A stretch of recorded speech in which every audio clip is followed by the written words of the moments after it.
Bonjour à toutes et à tous et bienvenue dans un nouvel épisode de Français Ensemble, le podcast pour apprendre le français de manière simple et naturelle. Je suis Sarah. Et moi, c'est Hugo. Bonjour tout le monde, on est très content de vous retrouver aujourd'hui. Oui, et aujourd'hui on va parler d'un sujet très parisien, un sujet qui fait beaucoup parler, les transports à Paris. Ah, vaste sujet. C'est intéressant parce que toi et moi, on a des habitudes complètement différentes pour se déplacer. C'est vrai. Moi je suis de la team voiture. J'ai ma petite voiture et je l'utilise assez souvent. Et toi Hugo ? Moi, je suis un grand fan des transports en commun. Métro, bus, RER.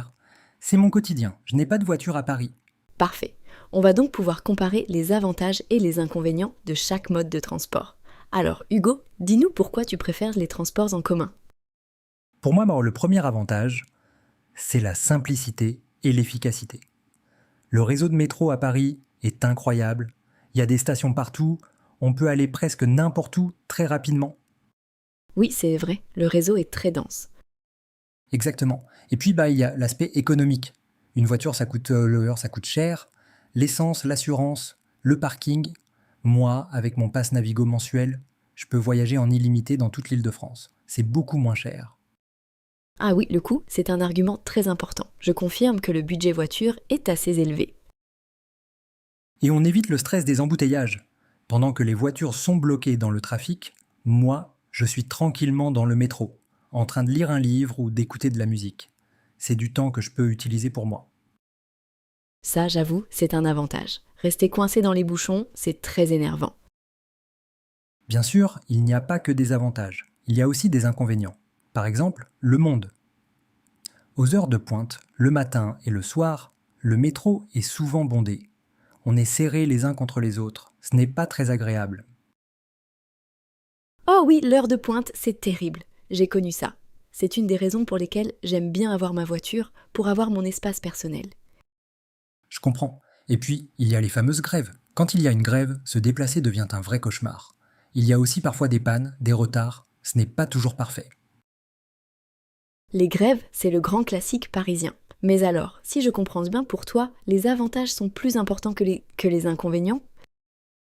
Oui, pour un usage quotidien dans Paris, je pense que oui.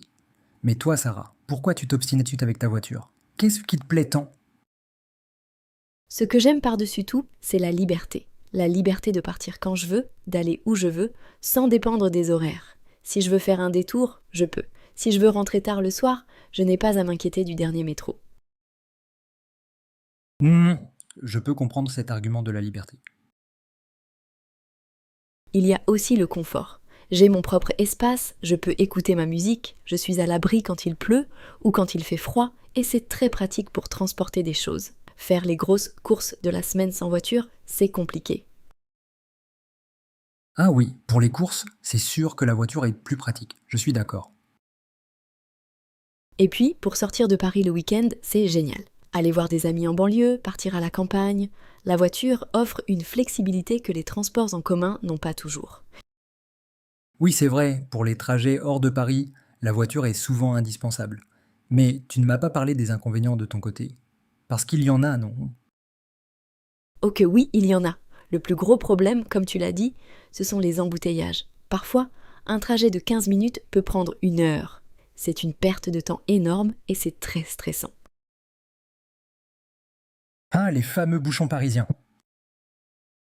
Et ensuite, le deuxième cauchemar, trouver une place pour se garer. C'est une mission quasi impossible dans certains quartiers. Et quand on trouve une place, elle est souvent très chère. Le stationnement à Paris coûte une fortune. Trouver une place? Bonne chance! Exactement. Donc on a le stress de la conduite, le stress de trouver une place, et le coût total qui est très élevé. Et bien sûr, il y a l'aspect écologique. Je sais que prendre sa voiture tous les jours, ce n'est pas idéal pour la planète. C'est un point important, en effet. Donc en résumé, c'est une balance entre liberté et confort d'un côté, et stress, coût et pollution de l'autre. Finalement, il n'y a pas de solution parfaite. Ça dépend vraiment des besoins de chacun.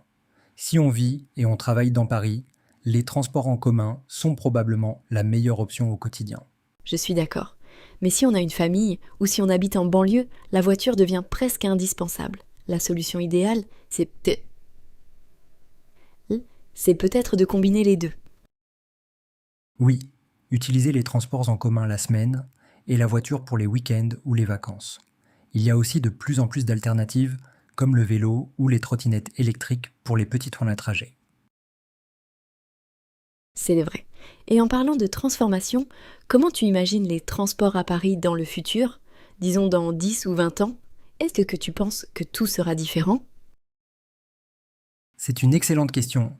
Je pense que le plus grand changement sera la fin de la voiture personnelle telle qu'on la connaît aujourd'hui, surtout dans les grandes villes comme Paris. On se dirigera de plus en plus vers des véhicules électriques, autonomes et partagés. Des voitures autonomes à Paris? J'ai du mal à imaginer ça. Le trafic est tellement chaotique. Mais c'est vrai que la voiture électrique se développe. Et toi, tu te vois dans une voiture électrique? Le Grand Paris Express, bien sûr, c'est ce projet de nouvelle ligne de métro automatique tout autour de Paris. Ça va complètement changer la vie des gens en banlieue. On pourra se déplacer de banlieue à banlieue sans passer par le centre de Paris. Ce sera une révolution. Ah, le Grand Paris Express. On en entend beaucoup parler. C'est ce projet de nouvelles lignes de métro automatiques qui vont faire le tour de Paris et connecter les banlieues entre elles. Ça va vraiment changer la vie de beaucoup de gens. Oui, c'est un bon projet. J'espère simplement que ça allégera la quantité de monde sur les quais en heure de pointe. Entre les odeurs et les bébés qui pleurent, ça devient vite le fiasco. Ah, les clichés du métro parisien, c'est tout un univers. Tu as raison, il y a la musique, les gens qui lisent, ceux qui dorment, on voit de tout. C'est presque un spectacle. Et il y a aussi les fameux frotteurs, non? Quelle horreur! Ces personnes qui profitent d'être dans la foule pour avoir des gestes déplacés sans consentement. Ça c'est non!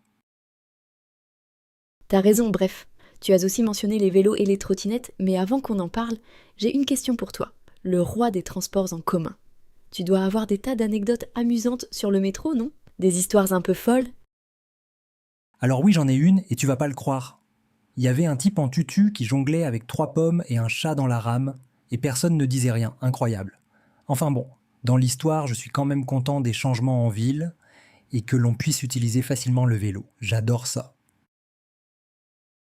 C'est vrai. Paris se transforme beaucoup pour donner plus de place au vélo. C'est une très bonne chose. Et vous qui nous écoutez, comment vous déplacez-vous? Dites-nous dans les commentaires si vous êtes plutôt team voiture ou team transports en commun. Oui, partagez votre expérience avec nous. Voilà, c'est tout pour notre discussion sur les transports à Paris. On espère que cet épisode vous a plu et qu'il vous a aidé à apprendre quelques mots de vocabulaire. Merci beaucoup de nous avoir écoutés. N'oubliez pas de vous abonner à notre chaîne YouTube Français Ensemble pour ne manquer aucun épisode. On vous dit à très bientôt pour un nouveau sujet. Et n'hésitez pas à partager en commentaire des idées de sujets de dialogue que vous aimeriez qu'on aborde. À bientôt, salut!